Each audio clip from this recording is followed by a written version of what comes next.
Welcome back. And Hi. we have so much to talk about the last two episodes. So I'm Holly. Hi, I'm Taylor. And let's get into it. So I just finished literally 5 minutes ago watching both episodes. And this is gonna be an episode where I'm like, my mind is processing what I just watched while I'm talking about it. Yeah, no, that's fine. I honestly I have been very low all day, like low energy, low vibes, and I think it's just like I'm sad. I'm sad that the docuseries is over. I sort of relived the Eras tour ending.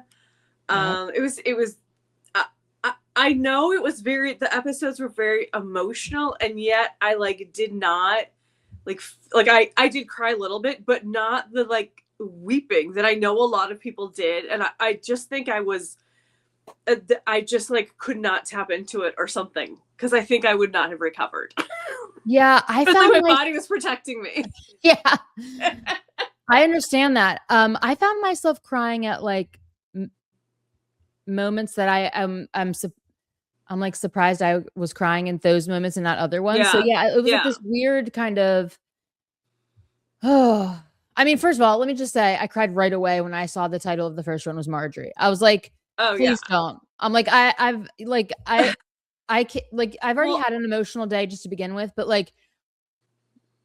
I can't even. Of course, leave it to Taylor Swift that episode 5 is basically the track 5 of the series, right? It's going to be the heartfelt, the heart wrencher, absolutely. It's the total track emotional. 5. Absolutely. It's the total track 5. And of course it is. Yes, of course it is. And fun fact for everyone, when I went to the Eras tour in Tampa, my grandmother had just passed away, and I was inconsolable, and quite literally, when she played Marjorie, I was in shambles, hysterics, and just overwhelming grief. I can only imagine. I could only I mean, because that song, it just gets you. No matter where you are in your grief journey. Yeah, absolutely. And I had been on my grief journey with my grandmother, who I was exceptionally close with. She was like one of my favorite people to ever live. I was profoundly hurt. I can't even explain the experience, really. I was with her when she died. I spent the last, couple weeks of her life with her. And then stayed up in Maryland to handle everything with my family after she passed. And when I got back, it was about 30 days. Oh, wow. After she had passed that I went to incredibly. That's like a blink. That's not even time to get back into life at all. No, I was not back into life. I was not back into life at all. And I went to that show, and it was an experience that I'll get into at a later date, because I have so many emotions. It's honestly the catalyst for SPARKX FLY, the app I created. Like a lot of so anyway, so it's the holidays coming up.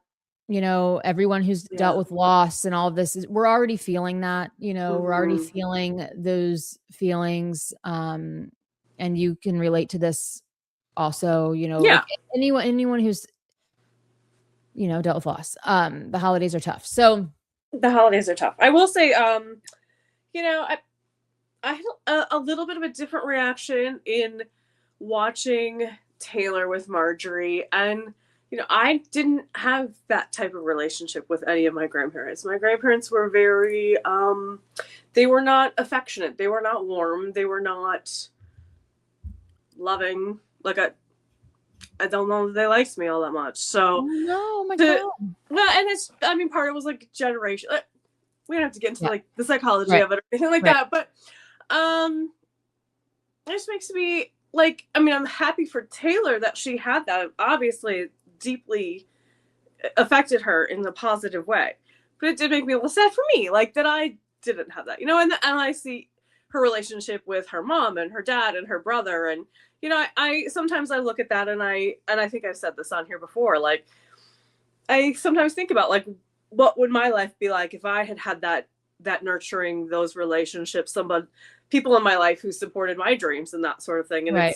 it's a beautiful testament to what can happen when your family does support your dreams and Absolutely. sees your potential and doesn't try to keep you in a practical bubble, and doesn't try to protect you so profoundly that they cut you off from your potential, really. Right.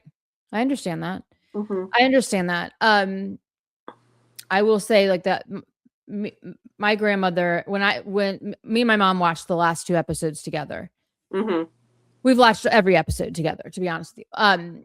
But we both, when there was that first video of her, I went like, my mom went, because she looks like she looks a lot like my grandmother. Oh, And wow. and yeah, and me and my grandmother had that relationship. We were so Aww. incredibly close.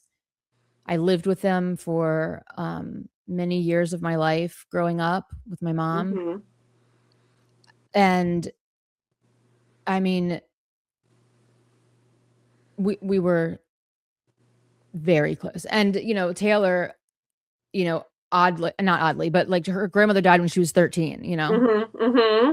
and I've had my grandmother through my whole life, Yeah. until the Eras Tour. And, it's just, and we've always remained that close. Mm-hmm. Mm-hmm.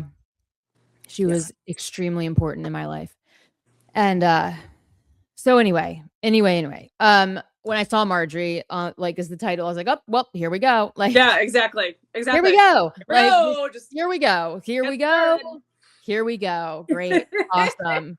Awesome. I'm Mm-hmm. gonna cap this day off with a breakdown. Awesome. Yeah, because we knew the last one was gonna be like super emotional, obviously, because it was gonna be the last one. Yeah. Yeah. And so Swift. so I was amazed at okay, so we got the footage of her with a cold, Mm-hmm. and she powered through like a champion. She did. She sure did. You could visibly tell that she was sick backstage, but never on stage. No. No, I know. I mean, Which is amazing.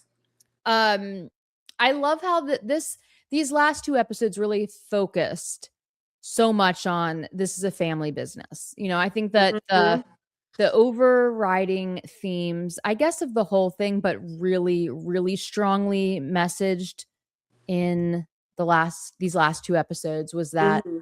this, like, I feel like she was almost made this for the fans to give them closure. Like, it's a closure message. Like, this is a message of closure.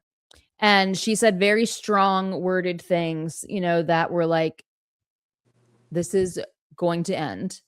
You know what I mean? Like, this era, like, we're wrapping this up, Mm-hmm. And I felt like there was a lot of emphasis, especially from her mom and from her, about like how, she hopes the fans can give Taylor the space that she needs to recover, regroup, get her life back. You know what I mean? Get, like, I think that that's a message that we should be respecting, for sure. On our live, of course, she's already come out with another album, like, since that interview was recorded, but well, no, I mean, they knew that I think, like, I feel like they knew, I mean, they were there when she was recording it, so they knew. No, I know. No, Yeah. I know. Yeah. Which I was very surprised. I was very, very surprised that we got to see some of the recording process of Showgirl. I was very pleased, but I was surprised. In fact, that first shot of her, like, at Max Martin's, Yeah. I thought was going to be folklore. And so when it said Oh, recording or whatever it said. yeah. When it started, I was like, what? But it makes sense though, because that was the key to Vancouver. The Mm-hmm. key was, this is the end of this brought on the beginning of Showgirl. Mm-hmm. You know what I mean? They're intertwined. So like that's the key, Yeah, it was a big part of the end of the eras. Yeah, totally. 100%. Mm-hmm. So yeah, definitely makes sense. It's so funny, like we had all these ideas and predictions and desires of what we wanted this docuseries to be, and we didn't get a lot of that. Like my bingo card is pitiful.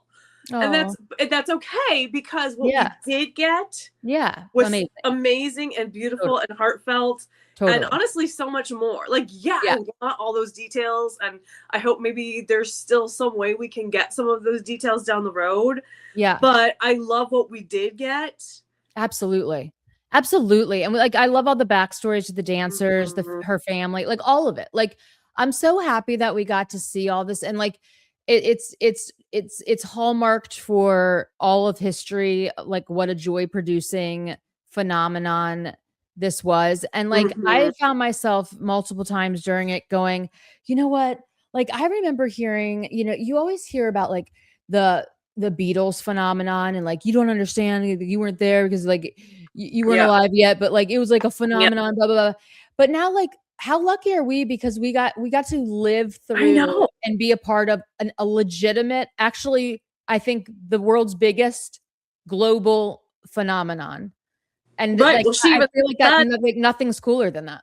I know. And she said at the very end, like, she's never been able to be part of a phenomenon before. And I'm thinking, girl, you are the phenomenon. Yeah, I know. I mean, yes, all of these factors, the people and all of these things contributed to the Eras Tour, but she on her own is a phenomenon. Absolutely.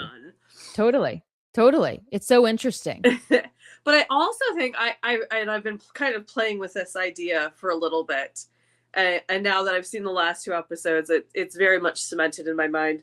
Obviously, we've addressed this before about how people want her so much to make a statement about the current administration and politics and all these things. She's not going to. No, not a written statement, but this docuseries and the Eras Tour as a whole was the statement. That's the statement. Yeah. It's a living, breathing, in action life statement. Absolutely. Which I'm not discounting anybody who makes, a social media post or anything like that, because those are important too. But it can be much easier just to like make a post and then go on and live your life. She is every single, like, we think about that docuseries, we saw all different skin tones and sexual identities and genders and presentations and unity and disabilities and health concerns and all of these different issues were in one way or another layered in to this docuseries, and that was not accidental. No, it was not accidental. Nothing's accidental. We know this. It's all layered in, and it's also to show that, even through all the problems, even through the health scares, even through, whatever you have as however you differ from somebody else, like, you're all equals. Mm-hmm. Do you know what I mean? And there was even a great equal. Right. And there was a great quote, I think Cam said it, the show being accepting of all kinds of passion, there's something so unifying about that. Yes, totally. And I think it is a beautiful it's a beautiful thing that, like, all, there are these dancers that are all the representations and all these sorts of things, but if you zoom out a little bit, it's also, this is how Taylor lives her life. Yeah, absolutely. That she does, if she had certain ideologies, she would not pick dancers like this. She would not surround herself with people of, these, different walks of life and presentations and and lifestyles and things like that. She just Well, wouldn't. she wouldn't write the music that she writes either. It would be impossible to. Well, I agree with that as well. That, you know, but we hear the conversation going on about people saying like that wasn't really her, that was Joe, blah blah blah blah blah. But that none of that. This is now, and this is like.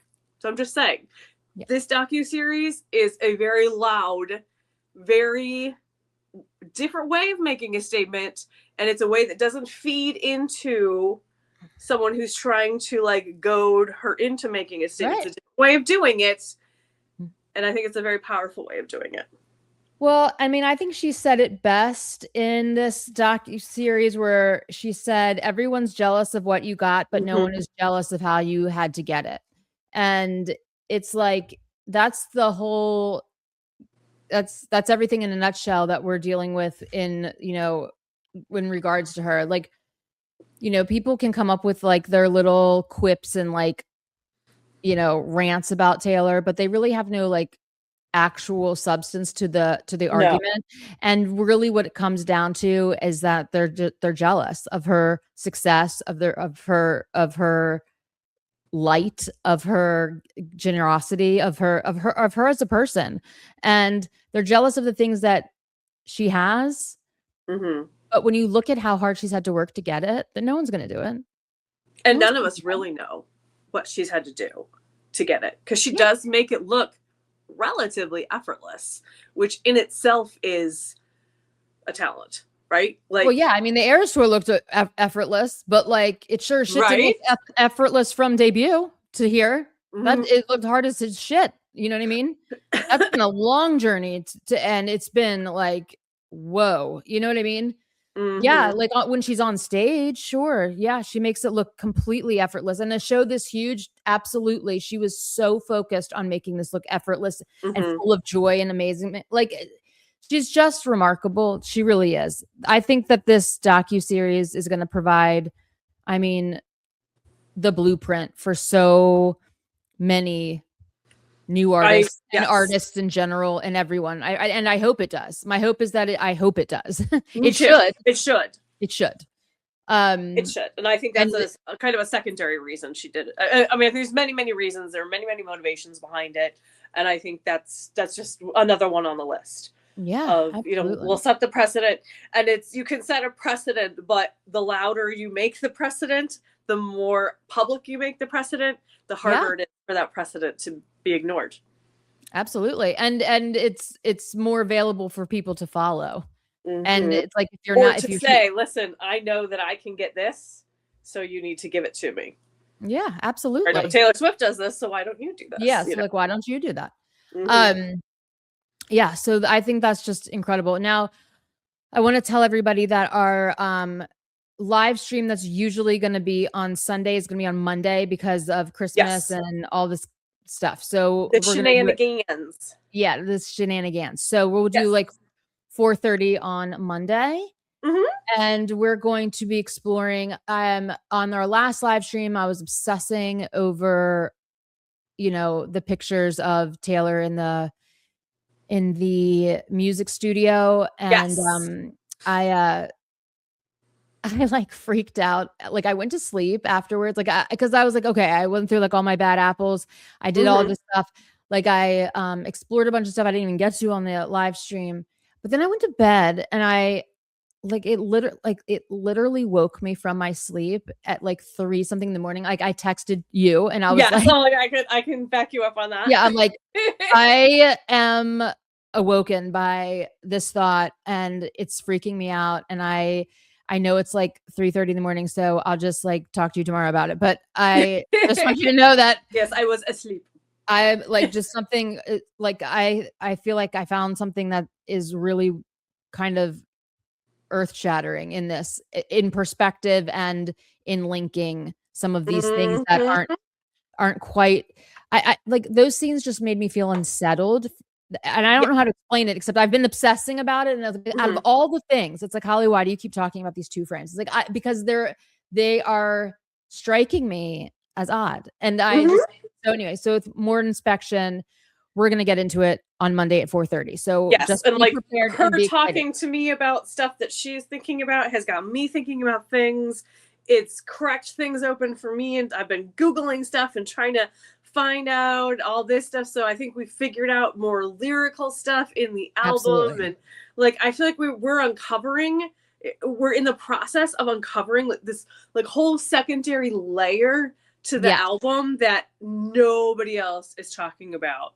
Agreed. No one. So yeah, come join Monday 4:30 Eastern. Yes. Live to hear the tea. We are going to spill it. It's going to be piping hot, or maybe in honor of Max Martin and Shellback, it will be piping hot spiced wine. Ooh, which looked amazing. Swedish Christmas. Yes, I'm gonna try to find a recipe or something, because I was like, oh, that looks good. I want some. Yeah, it looks really good. I mean, maybe not with the nuts and the raisins, because I'm not a nut or raisin person, but the spiced wine. The raisin would add, like, you don't have to eat them, but it would add like almost a chocolate essence to it. You know what I mean? All right, maybe I'll put some raisins in. Yeah, I would do that. Nuts, I'm not a big nut girl, but you know. So we have a lot to uncover with that, because gotta love those like 3:30 in the morning wakes you from your sleep. Yes, like it happens all too often with Taylor Swift. I swear to God. Yeah, trust me, I know. But I was like I was like so freaked out by this one that I was like, I'm texting Taylor right now. Like, I don't even care. Like, I'm like, I can't even like. We'll talk about it on Monday. But like, it was just wild. Anyway.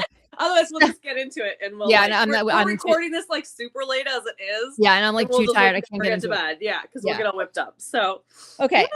So here's things that I just want to go. What does this mean? How about let's just do there's a lot. I have a lot of question marks. A lot of Let's just ask them what questions. Okay, you guys, what do you think it means? And like, if I was to say the next time Taylor Swift is performing, I think I know when it's going to be. When do you think it's going to be? Well, I don't know if I know the next time it's going to be, but I feel like she's going to perform at this next Summer Olympics. Yeah, definitely. I don't know if that's going to be the next time, because that's not for another, like, I don't know, 6 years or something. But no, it's in 2028. Isn't that how many years? Oh, 2 years? Well, no. Okay. All right. Still, I think that feels like that feels far away. I think she wore that Olympic shirt on purpose. I do too. Like, there's no way that she's not performing the Olympics. I agree. And and I had to like go back and like, I have to go back because again, like literally I just finished watching this 5 minutes before we hit record. So remember when she was doing all of the stuff for the Olympics this last time with no, I don't. She did like the ready for it. Oh, yeah. Oh, I know what you're saying. Yes. She was because she's good friends with Simone, right? Yes. Why can't we think of her name? Simone Biles. Amazing gymnast, Simone Biles. Yeah, Simone Biles. But was she wearing that because of that? Because I can't, like, I don't think so. That would be in the summer right? Yeah, but the Winter Olympics are this winter, so it's in Italy, right? And it's every 2 years, which means the Summer Olympics would have been 2 summers ago, which would have been 2024. Right, but the Air Tour was still going on. Yeah, I suppose that's a possibility. It's a possibility, but I think that it might also mean that she's performing at I think she might be doing like an opening ceremonies or something. Yeah, for the 2028. Just like mark that, because I thought that was like, well, okay. I had the exact same thoughts. Yeah, I'm like, woo. Then the next thing, she looked so cute in all of those recording sessions. Her hair and everything. She was happy. She was having fun. She just was glowing. She looked adorable. Complete stark difference from how she recorded. Yeah. In a lot of ways, and we won't get into them right now because we can't. So then the next thing is, I mean, I don't know if I'm just delirious and like my brain is shut up off a bit, but like, we love it. Be delirious. No, like I'm like it's hard for me to process things, but like right now, because I'm I'm not on like You've had a long Holly. I'm not on like Holly, like normally like overdrive mind. Mhm. So what was that shirt with the snake on it with the big M on it? The sweatshirt? Yeah, like is that Okay, whose logo is that? I don't know, and I was going to like do a deep dive into it, and I didn't, only because like I just was tired, and Yeah. it had writing at the bottom, And it of had like, writing on the back. yeah. So I don't know, but Yeah, so like let's just tag that.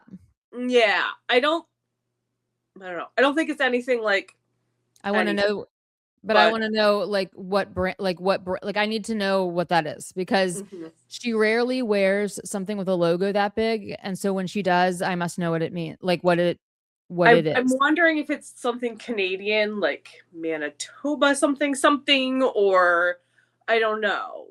I don't know. It could be. I mean, I'm just like guessing, obviously, but we can figure it out. We can reverse Google image search it and Yeah, we can figure figure it out. it out. I just am not doing it in real time right now because I'm too tired. Okay, so that was interesting to me. Let's see. I will what say, I did not clock any scissors in the 5th episode, but I did see a pair in the 6th episode.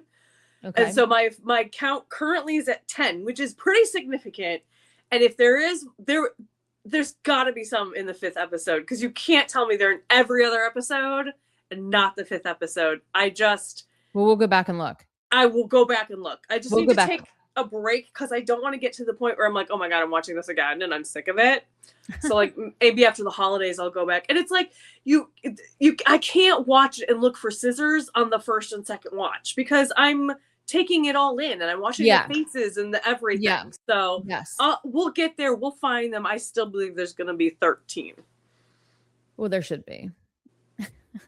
In a perfect I mean, world, if there's 10 already and I have not, like, there's going to be 13. There should be. Mm-hmm. There should be. Who was surprised that the giant friendship bracelet was a blow up? It was inflatable. Who knew? I totally never would have guessed that. Like, I mean, it's like, obviously, Holly, right, it's inflatable. Right. Obviously. I thought they were like transporting the world's giant, like biggest friendship bracelet in the universe on like some kind of like giant truck or something. I was like, am I the only one who didn't realize it was inflatable? Like no, I didn't. I was like, what? Because I felt like I was the only one who didn't realize. Totally didn't. No, I totally didn't. No idea. And like, where is it now? Because I know. It's waiting to go into the Taylor Swift Museum. The Eras Tour Museum. Yeah. Definitely. Yeah. So my next question is, do you think that her dancers get to keep all their costumes? I've thought about this, and I think the answer is no, sadly, because I think, again, they are historical. They are, they could go into the museum. They could potentially go to the Smithsonian for all we know, Yeah. So I've thought about it. And I wonder if they get to keep like one replica, like they get to keep like one, because they have to have backups of theirs also. Like they're not just getting that, or they maybe be able to keep like an accessory or something. I don't know. They might maybe their shoes or something. I don't know. They might get to pick one because like they have two. They must have two of each one of everything in case something happens. Right. So, actually, I would imagine someone will go to like the Rock and Roll Hall of Fame, the Country Music Hall. So maybe, I mean, I don't. They probably have all that figured out ahead of time too. I don't know. But how cute was it when she gave them all the Eras Tour posters with their faces on it? That was the cutest thing in the world. It was so great. Awful. Oh. It was so great. Oh. I love that. It was interesting because a lot of them like flipped it over like they were reading something on the back, but then they showed people looking at it and there wasn't anything on the back. So I don't know because like I don't know, like Cam and stuff were like looking at the back like for a while. Like you were like reading so maybe she wrote it in like silver pen or something. Maybe it was very like, that's a good point, or pencil or something, so that it wouldn't be picked up on camera, right? Or so it wouldn't bleed through the picture in the back. It wouldn't. That's a good point. You know what I mean? You're so smart. Yeah, that makes more sense. That makes a lot more sense. It does make sense because yeah, they were staring at the back for too long for it Too to just long. be Yeah, a like, white oh, square. I'm like back. Yeah, so we got to see like some interesting things with like the design again, like the little parts of like that whole situation, which was very interesting. The thought process, a lot of like I'm I am amazed, not even amazed. That's not the right word. I was so happy to see like how her mom is like literally like her manager and Yeah. gets emotional during these mashups. Like Oh, and like the and whole family. Like when can we we talk about talk? the whole family when Oh, they were doing Never Grow Up that and scene. I Best mean, and Day with also You. like we saw them when she performed it, and like saw Austin giving Scott a hug and Andrea a hug, and like how emotional it was when she actually performed it, and knowing that that happened beforehand. Yeah. But can we talk about like the gag of the entire series? Andrea Swift being the one who came up with it was the end of an era. I know. So great. Okay, Super great. queen. I know. Queen mom. What? I mean, The I would queen mother. the queen mother, the queen mom. The queen mom. If I was a betting woman, I would have put all my chips on the fact that Taylor Swift had come up with that on 4 years ago. Day one, yeah, day one, basically of the Eras Tour. Yeah, in 2018, she came up with that. Absolutely. So when she started playing it, I was like, yeah, Taylor, you missed a step there, girlfriend. And then Andrea's like, okay, Andrea. So you are the reason that Taylor found the love of her life, and you came up with the like heartbreaking lyrical change to be all here heartbreaking lyrical changes.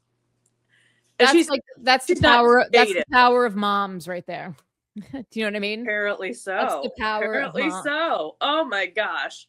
Like I already loved Andrea Swift, but I just fell so much more deeply in love with her after this. Like this was a love letter to so many people, but it was a love letter to Andrea Swift. Totally, big time.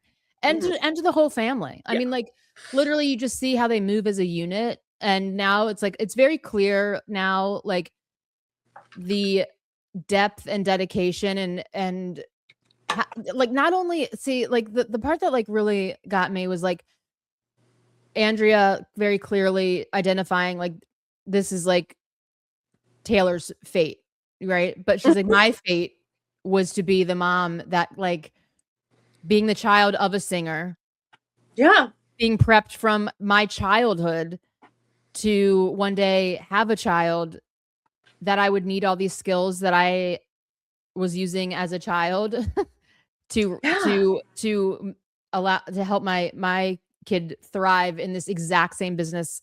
I mean, not exact, you know what I mean? As in the singer's world, you know? So interesting. So interesting. I love how they were all crying during that. And I loved when she said like these tickets should be printed on tissues. I know. That shit was hilarious. I'm like, well, I was like, yes, it should. I was crying. I know, right? Yeah. But let me tell you the part that really made me cry.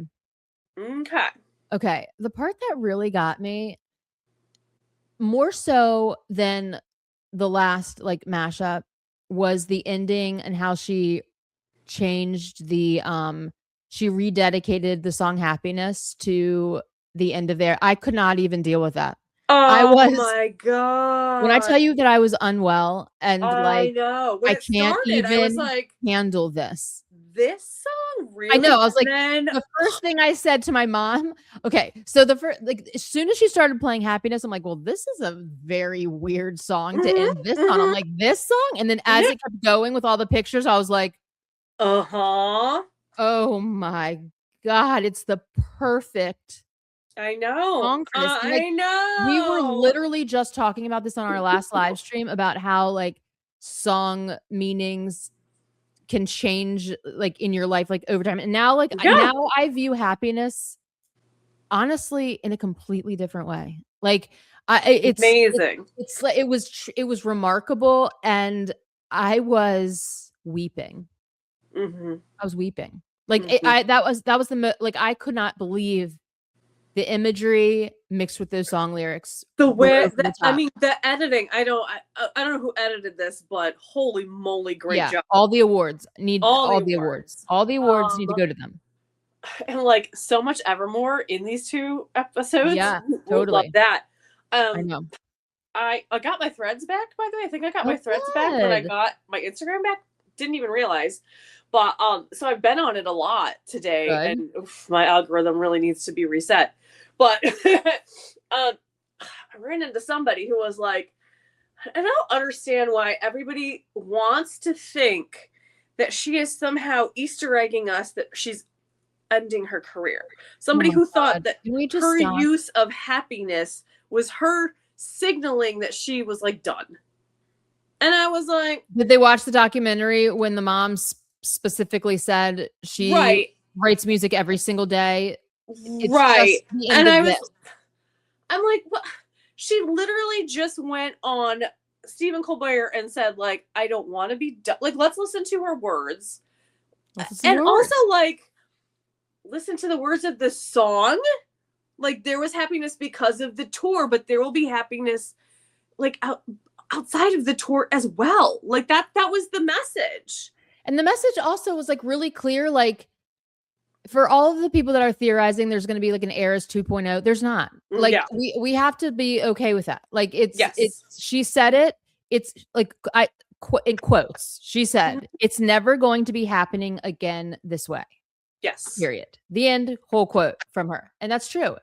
And again, the message from Andrea was like, I hope everyone can respect, like, she's taking a break after this. You know what I mean? She's not doing a tour immediately. Like, we can all just, we can stop talking about it. Like, we see how exhausted she was, how like she was sad about the Eras tour leaving, but she was like, I'm so proud of it. And I'm also so ready for it to be over. You know what I mean? It takes a lot out of you. That takes a lot out of you. And so let's be happy for that. You know what I mean? And she will go also, if the Eras tour like came back and it was another year, another 2 years, or if it was just this like continual thing, it would lose totally the specialness, the sparkle. Absolutely. It would not be a special thing anymore. That's just the nature of things. It's just the nature of things. It has to be this. She said it. Yes. Thing. Like, eras are evolutions, eras are change, and every era has to have an end. And that's what this is. The end of the eras era is what this movie is. It's like, I'm giving you all, and this is what I think is interesting too, because when you think of the song Happiness, I immediately think of the song Closure.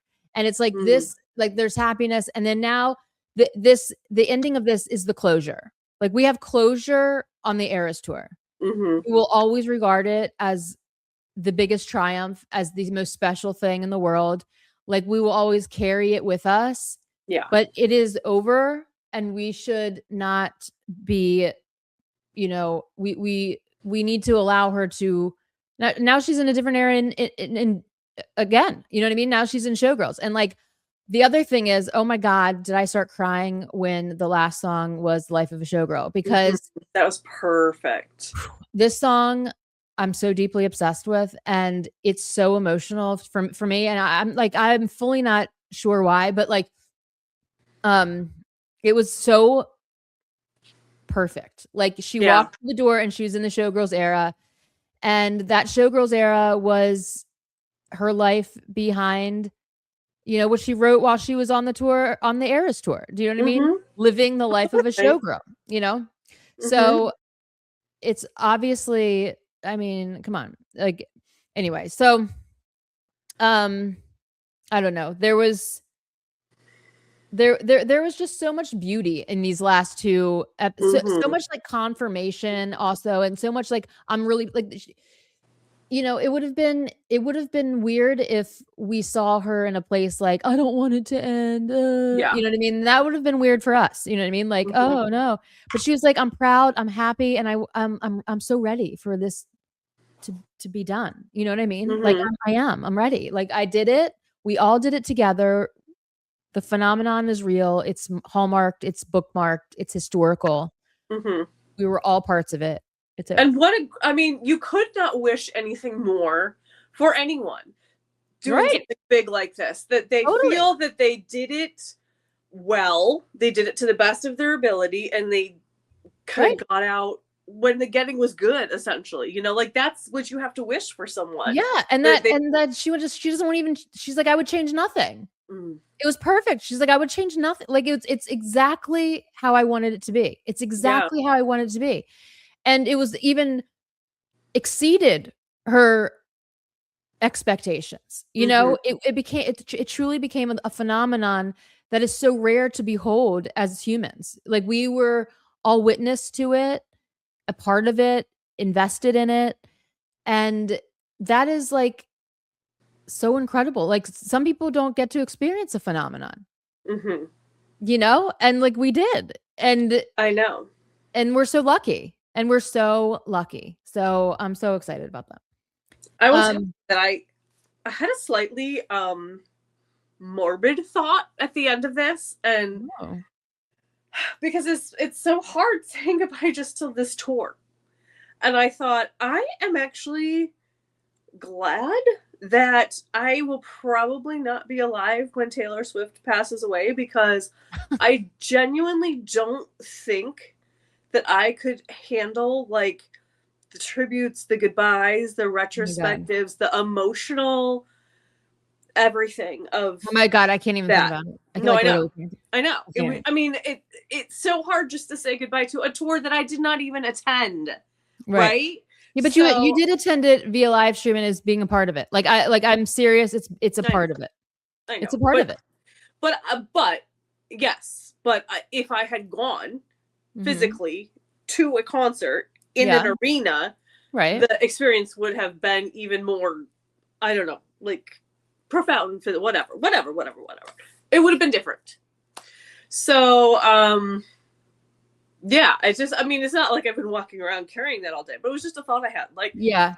I'm kind of glad that I am the age that I am, and that probably, hopefully anyway, that, Yeah, that you won't don't have happen. to experience that That pain. won't happen in my lifetime. I just really need like the memoir Oh, to come out before the, because I do I too. want the details. I I want need all the details. the answers or whatever. I So need all that's the that's answers all and I ask. That's all I ask for all the that's information. that's all I ask too. Like, can we please just have all the answers at some point? Um, I know, like I can't even imagine what you just brought up because like I have been a literal mess with Rob Reiner dying, Yeah. Maybe being that's what made me think being of that. murdered, actually. Let me just say that being murdered. That I can't even get a grip on myself. Like he was one of my favorite artists. I'm going to call him an artist, a creative genius. Mm-hmm. His some of his movies like really are so important to my life. Me too. I mean, When And Harry Met Sally is my number one favorite movie in the whole wide world. oh my So gosh, yeah. Stand by Me is my favorite movie of his. Mm, It's like I love that movie with every yeah. fiber of my being, Mm-hmm. and I love The Princess Bride so much. Mm-hmm. Um, and I have been devastated, you guys. Like I've literally been having a very, very difficult time with his passing. Yeah, it's And really rough uh situation. and so yeah, like let's just hope that we don't ever have to Yeah. yeah, let's just change the subject because I'm getting Yeah. all like Okay. So, okay, complete pivot. The pictures, the photos in the cleaning cart were blurred, I know. which was odd because we have pictures of inside the cleaning cart. I think they So, change them. I mean, maybe, but like, you know how you can sort of get a vibe for a picture even though it's blurred? It kind of Mhm. felt like they were the same vibe, like the cat and the whatever. Yeah, who knows? Maybe. I don't know. Maybe it's like trade. I don't know. You know what I think it is? I'll give you my reasoning. Your conspiracy theory? Yeah. Okay. I'll give it to you because I've already thought of it and wrote it down. Of course you did. Yeah. Because I'm like, this makes no sense. Okay. Yeah, no, it was weird. It was weird. Okay. It's so that the shade from the blurred pictures at Electric Lady Studio is not as obvious. Not as obvious or singled out. You know what I mean? Okay. But yet still obvious. Still too obvious, but you know what I mean? It's like, well, let's just blur these ones real quick too. You know what I mean? Like we've already seen those. You know what I mean? Unless they change them every time, and like in those, there was something like super personal. I don't know, but yeah, like, I suppose that's possible. I think I also was very surprised that she literally goes from inside the cart, boom, onto stage. I thought there would be like, you know, a little hangout, get ready, whatever. Yeah. They do that somewhere else. They do that, I guess, at the hotel where they do those like the powwow thing. Well, sure. No, I understand that because obviously all of those people get on stage before she does. But I thought like she would take a beat or something, you know, like there's just boom, boom, boom. But I mean, I guess I understand like why would you hang out backstage when you could be in your hotel or be in a car or whatever as long as possible. But I was surprised. Oh, absolutely. Me too. Because the thing is, it's that in her head, like when it's game time and she's doing nothing else. Like it's on, she's in the car, to the cleaning cart, to the stage, it's go time. And like, so every millisecond accounted for. Yes. I mean, like, absolutely. But again, she's in Vancouver in December. I know. In bodysuits. Where are your coats, ma'am? And she had a cold. She has a cold because she's walking around in her Midnight's bodysuit with no coat on. Right. What is happening? I mean, I understand the car is warmed up, the heat is running. I get that, but still. You know what it might be? I feel like Austin had a coat on. I don't know. She might also have a thing like maybe she runs hot. Well, it might have to it might feel disgusting if you're super sweaty putting on a jacket and then going out in the free, like all the sweat gets stuck. Well, then like a robe inside you. You know what I mean? I don't know. Yeah, I don't know. Maybe she it's down to the millisecond. She's like, I don't have time for a coat. Well, then she's getting sweat on the car seat. I know. Like a towel off. I'm baffled by it, and I think I am baffled too. I'm never going to not be baffled by it. Like I'm always going to have this question.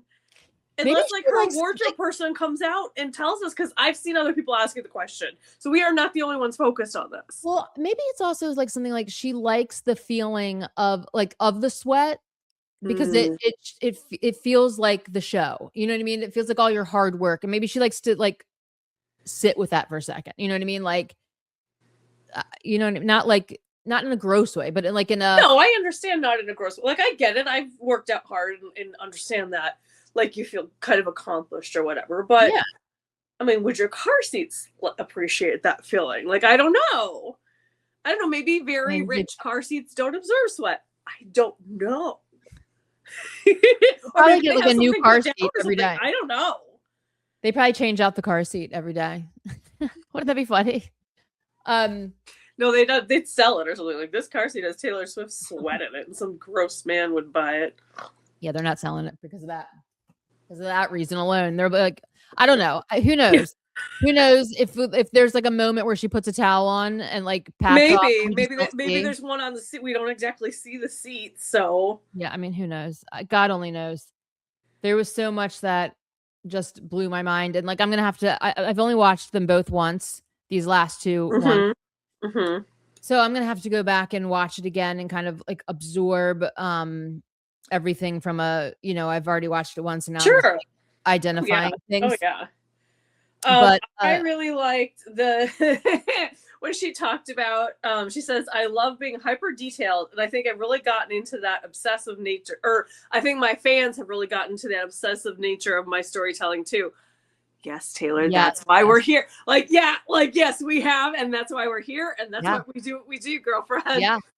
And I also love that she said the multi layers of her storytelling. Mm-hmm. I love that word because it's like that's the key word right there. It's like the intertwining multi layers. Yes. Yes, yes. That is it exactly. Mm-hmm. Yeah, I mean, I couldn't have asked for anything more. You know, I mean, do I want a separate documentary not made by her of like the people who designed the stage and all of that? Yes, I do. You know, I think it could potentially be a possibility that we could get Like I want a TED talk on it. That's like a yeah, seminar. we could Like I get would something literally like go. the stage design and the costumes, because so many people on social media are saying that while they love the docuseries, they did want more of these details of the costumes and the stage design and some of these more technical details, which I imagine going into making the docuseries, they probably assumed people didn't want. But they also might be trade secrets and can't. That's also a Do you know what I possibility. mean? They like literally might be under patent or trademark or like no one's going to be able to figure this out and we're not telling anyone how we did it. Although I tagged you on Instagram. I just saw a comment. Somebody tagged a different account and it said that they were talking about like something to do with the stage and like some of that's like technical stuff.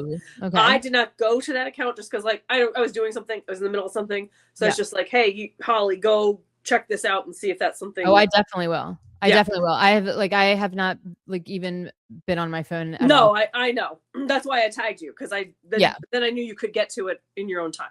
Thank you.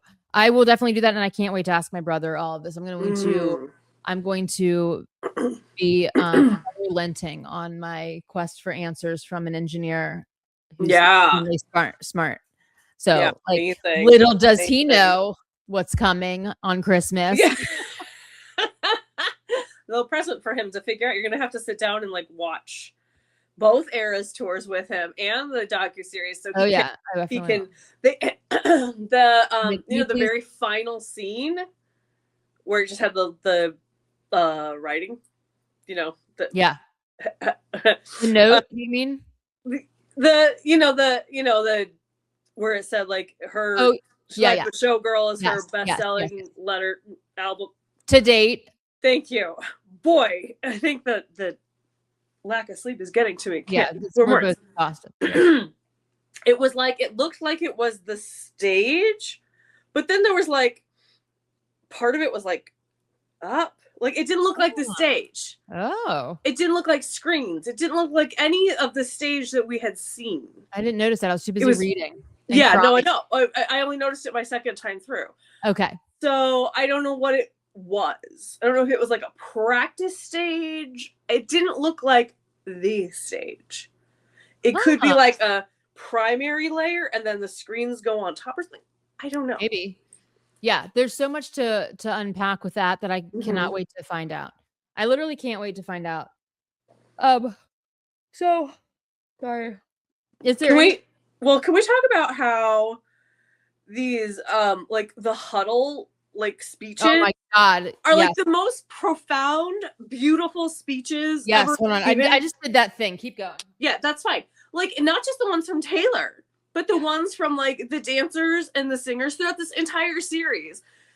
Like, what the fuck? Why are these people like the most brilliant, well-spoken, beautifully spoken, like philosophers? And like, I want them to say more beautiful things. Like, I'm sure they had time to come up with what they were saying, but the one in episode 5 who was talking about like carrying 2 things at the same time, and I was like, well, yeah, that's like grief right there. Like, like I just am blown away. I actually wrote that line down that you just mentioned, and she said, hold on, let me get my.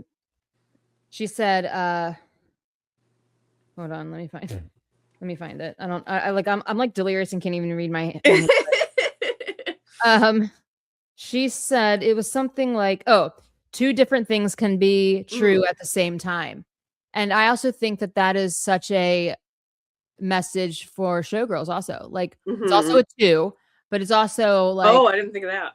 it's all, yeah, it's a 2, but it's also like the two sides. Like there's the performance life and then there's the offstage life. There's their show life, then there's their home life. It's everything's duality even in this documentary. It's like they're here and then they're back at, it's just the complexities of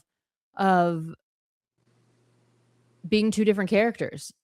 I mean, really, like you're a performer, they're all performers, and then they're at home, and then they're, you know, healthy, and then they're sick, and then they're this, and then they're that. Like it's like it's all, it's this constant duality that is I mean, and honestly, if you, like look at like the Eras tour is light, and then like once you leave that it's there's darkness everywhere. You know what I mean? Like there's all these things coexisting inside of other things.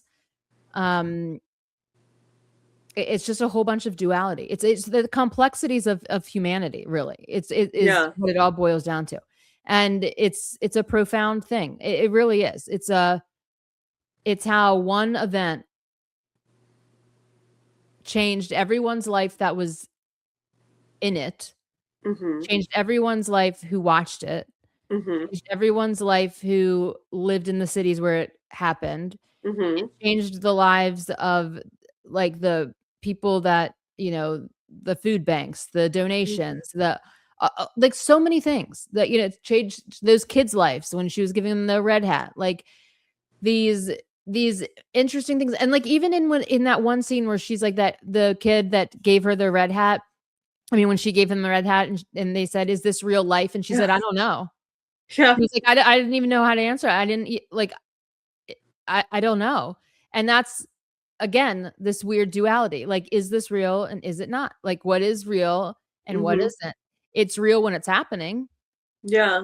But And it's then, like very and then not real compared to everybody else, like most people's lives. right. And like the event is real when it's happening, but the event is gone. And so it's it's not a living, breathing thing anymore. You know what I mean? It's so yes, it's real, but only in this moment. Yeah.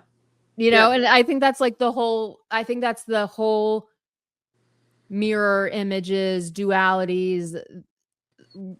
Where do I begin and where does my stage persona end? Like where does this start and stop? You know what I mean?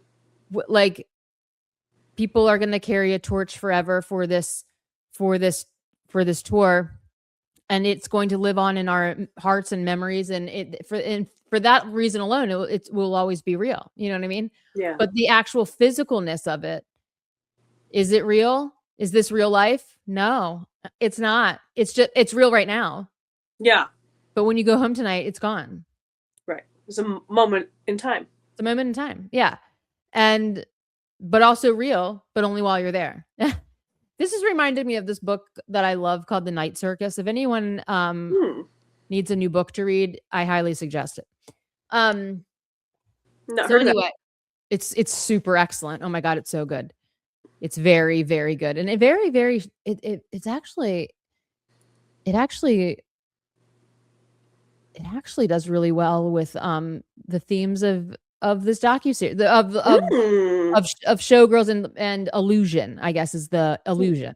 It's excellent. The Night Circus, everyone go read it. It's wonderful. On that note, I'll also offer another book suggestion because now that one's coming up in my head. That everyone go read The 10,000 Doors of January. Please, everyone. Oh, that one I've heard of. I've not read it, but I've heard of it at least. Oh my God. It's so amazing. I talk about it a lot. I'm obsessed with this maybe book. I've heard of it from you. I don't remember. Probably because I am literally obsessed with it. I like it's one of my favorite books of all time. Please go read it. Oh. Okay. So what else should we touch on before we wrap this one up? Because I am tired. Okay. Well, I have a couple of just like little things. But yeah. Why don't we save them for our live? Okay. And why don't we just end with amazing our favorite poet's favorite poet, Travis Kelce, and his letter. Oh. Like told me this, like, people who try to say this man is stupid, I swear to God. So many unbelievable memories on this tour, but my favorite one is seeing you in concert for the first time, being mesmerized and swept off my feet by a woman who, mesmerized and memorized and swept off my feet by a woman who doesn't even know me. I selfishly say thank you for creating this legendary tour, and to Robert for making you stop through KC that night. That night too, KC was the beginning of me meeting the love of my life. And then, you know, there was more and she didn't read it because you could see her. I'm like, yes, beautiful. That too. Oh my Beautiful. God. Beautiful. Mesmerizing me and memorizing me. Excuse me, sir? Are you gonna help write these songs now? Are you gonna get a co-writing credit? What is it? He does not need a co-writing credit. He does not need it. He does not need that. He knows he's a very secure person. Like, yeah, he does not need exactly. He does not need the co-writing credit. Yeah. I mean, the other thing is, it's like, if this documentary, docuseries, whatever you want to call it, does not sway you into respecting their relationship so fully and just being nothing but absolutely happy for them both, then I don't know what to tell you. Then you just don't Then you've completely missed the whole point. You've lost the plot fully, and I don't know. I don't know. I don't know. I mean, it couldn't be more obvious from Taylor, her dad, her mother, from Travis, from the fan, quite literally from everyone. So I don't, you know what I mean? Like, the other thing is like, I hope this documentary serves as a glaring billboard message that she doesn't have time to be dicking around with fake relationships. Okay. Like, she's like not interested. Like, the depth of this person is so deep. Like, she does not have the time, nor the need, nor the want to be. It's like who, let's just ask ourselves, let's just say her relationship with Travis Kelce was a PR situation, which it's not. 100% it's not. No. Who would the joke really be on? And what would be the purpose of this strategy? I mean, that's the thing. There would be no point. To what end? Yeah. Like, there would be no point. And she could be single and fine. You know what I'm saying? Like, she really could do that. She doesn't need to have a fake boyfriend, you all. No, and it's very weird. It's really odd, and it's just so glaringly obvious that it's 100% real. Can we just all, my ask is, can we all just stop, please? Can we stop with that?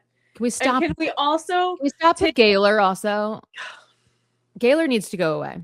Gaylor needs to go away. And also, can we take a moment and recognize that there are some people in this docuseries who may not have wanted to be interviewed, or may not have wanted the focus to be on them, or you can't interview every single person. And there are some people where, like, maybe you only saw them, you know, for like 2 minutes in a context of, maybe they were preparing to go on stage, maybe they were reserving their energy, maybe they were going through something personal, and people trying to put a narrative on them is not okay. Yeah, it's not okay, because like the whole message of this, weird. It is weird because, like, again, it's called losing the plot, lost in your own sauce so hard that like you're missing everything. Yeah. It's like, the whole point here was that everyone is an individual, and everyone is equal, and everyone has value and is seen and is heard, and all of these things. If they didn't want to talk, that's their own business. Yeah. It's like their not own everybody business. Wants to do that. Yeah. It's like, it's their own business, but best believe that they were respected, seen, loved, adored, and championed every single day of the Eras tour, okay, by the entire crew, Taylor, every other person around them. Like they're like trying to create like these weird like oh well, let's just drive a wedge into this beautiful thing by like inventing some bullshit that's like do you know what I mean? In whatever way people are doing it. Like it doesn't matter. Yeah. Like you've missed the entirety of the message and and your heart is cold or something. There's something that's like going on with you. That's like when you see true greatness, not just from Taylor, and I say that like from the whole entire thing was it was a phenomenon of greatness and of joy and of love and of exception of accepting and of inclusion and of shining lights on other people and Yeah. on yourself and like feeling the love and security and feeling seen and feeling empowered. And if you're not seeing that, if you are seeing something like Negative. yeah, if you're like if you're finding the negative in this, let me just say this really loudly and clearly. It's not Taylor Swift's fault. It's not the dancer's fault. And it's not the director who filmed this fault. Like your point of view has been skewed somehow. Yeah. To tap in to it's that joy doesn't feed you. You are being fed by negativity and you've become accustomed to it. And the whole purpose of this documentary was like, can we get back to like people loving joy and being fed by joy and joy spreading? Because when joy spreads, good things happen. When negativity spreads, bad things happen. So let's examine and ask ourselves some questions if you're somebody that is doing that, because like really you do have to ask yourself some questions. Like if I see the happiest thing in the world where everyone's joyful and like it's nothing but like boosting people up and shining lights and changing lives in positive ways, story after story, town after town, country after country. The problem isn't the event, okay? Right. It's not the event. There is no problem, is the thing. Yeah. There's no problem. So sometimes things are just good. Yeah. Sometimes period. They aren't problematic. Right. They're not a problem. Yeah. And that, I guess I can understand how in the time we're in right now, it can maybe be hard to see that. Absolutely.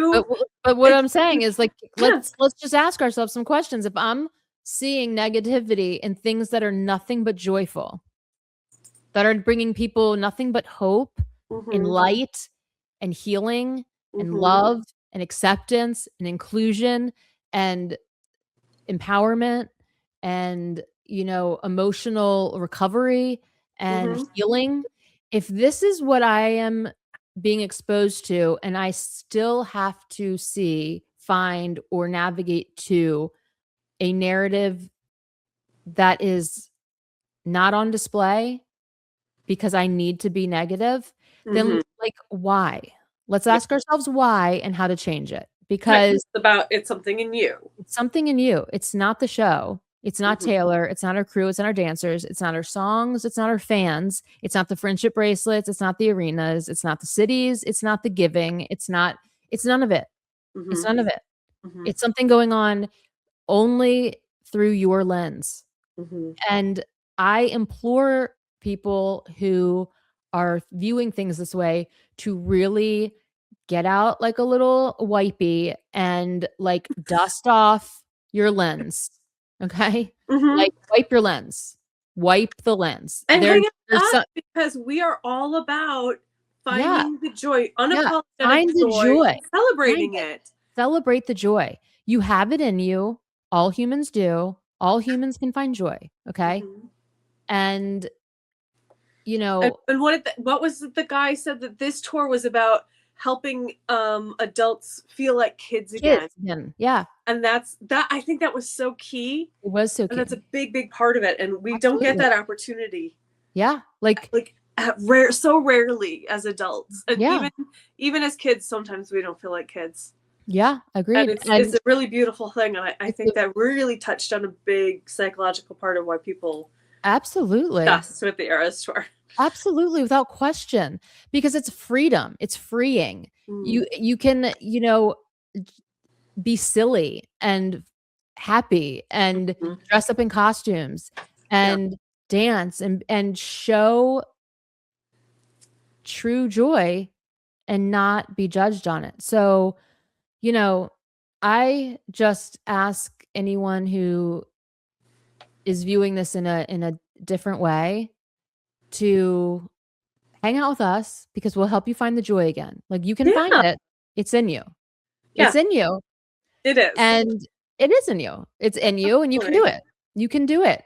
Be a part of the light. You know what I mean? Be a part of the helpers in this world. Be a part of the ones that are making things better. That's right. And joy is protest. Joy is and joy is like being a kid. It is. It is. It's like it's being a kid. And it's joy like is when how we fight back.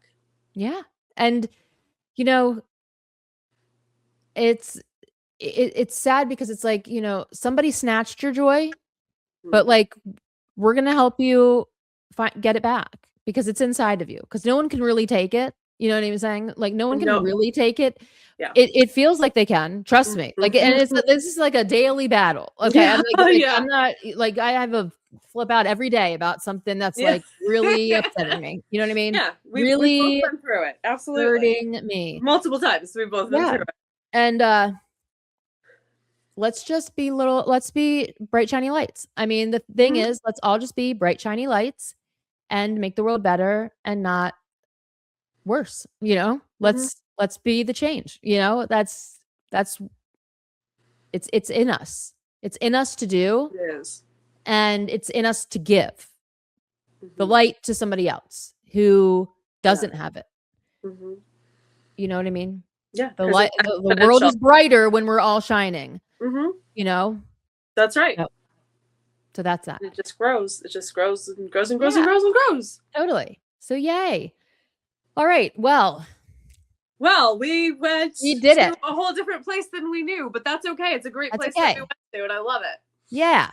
So meet us again here on Monday at 4:30. And Monday at 4:30. We're going to be doing the Swift AF. Sunday, it's really going to be it's Swift AF Monday this week because of the holidays and things. But we're going to be talking about our insane new fun incredible theories and discoveries. And we want to hear all of your reactions to these last 2 episodes, and we just want you to be like around to hear these theories and discoveries so you can join in and participate and like add on to and help us like formulate and like I love all of it. Like what Swiftie holiday presents you got and like show off at something maybe that we got. I don't know. We don't know what's gonna happen, but I don't know what's gonna happen. We don't know what's gonna happen. Okay, and then we'll have to celebrate the New Year. So we got stuff to do. We have stuff to do. But until then, and always, peace, love, and Swifties forever. Wow. Merry Bye. Christmas. Merry Christmas, happy holidays, all of them. Woo!